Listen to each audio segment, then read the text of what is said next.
Hello viewers, আসসালামু আলাইকুম। The Bluebird Ltd চ্যানেলের নতুন আরেকটি ভিডিওতে আপনাদের সকলকে স্বাগতম। সাথে আছি আমি মোহাম্মদ রুমান মৃধা। দর্শক, আজকের ভিডিওতে আপনাদেরকে দেখাবো বরিশালের সবচেয়ে সৌন্দর্যমণ্ডিত একটি পার্ক, অ্যাডামস পার্ক। দর্শক, অ্যাডামস পার্কে যাওয়ার জন্য প্রথমেই চলে আসলাম 30 গোডাউন এবং 30 গোডাউন থেকে একটি ট্রলারে উঠলাম। ট্রলার ভাড়া জন প্রতি 40 টাকা। দর্শক, আপনি অ্যাডামস পার্কে গেলে একাধারে পার্কের সৌন্দর্য উপভোগ করতে পারবেন, দুয়ে ট্রলারে নদীর সৌন্দর্য উপভোগ করতে পারবেন। তো আমরা পার্কের ভিতরে চলে আসলাম। পার্কের ভিতরে প্রবেশ করেই দেখতে পেলাম সুন্দর একটা পুকুর। পুকুরের চারপাশে আছে নারিকেল গাছ এবং বিভিন্ন ফুলের গাছ। পুকুরের মধ্যে দেখতে পাচ্ছি দুই একটা বোটও দেখা যাচ্ছে এবং একটা ছাউনির মতো একটা ঘর বানানো আছে। মোট কথা সৌন্দর্যের একটা সমাহার।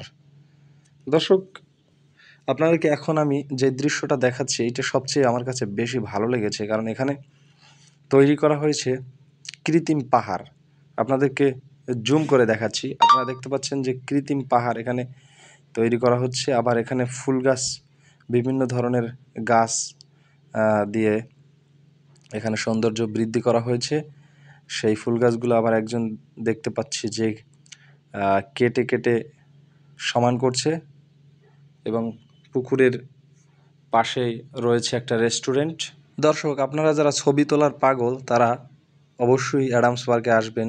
এখানে ছবি তোলার অনেক স্পট রয়েছে। এখানে আমরা আমের বাগানও দেখতে পাচ্ছি। আম গাছে এখানে প্রচুর আম ঝুলে রয়েছে, যা দেখলে সত্যি মন জুড়িয়ে যায়। প্রাকৃতিক পরিবেশের পাশাপাশি এখানে কৃত্রিম যে পরিবেশ তৈরি করেছে তা সত্যি মনোমুগ্ধকর।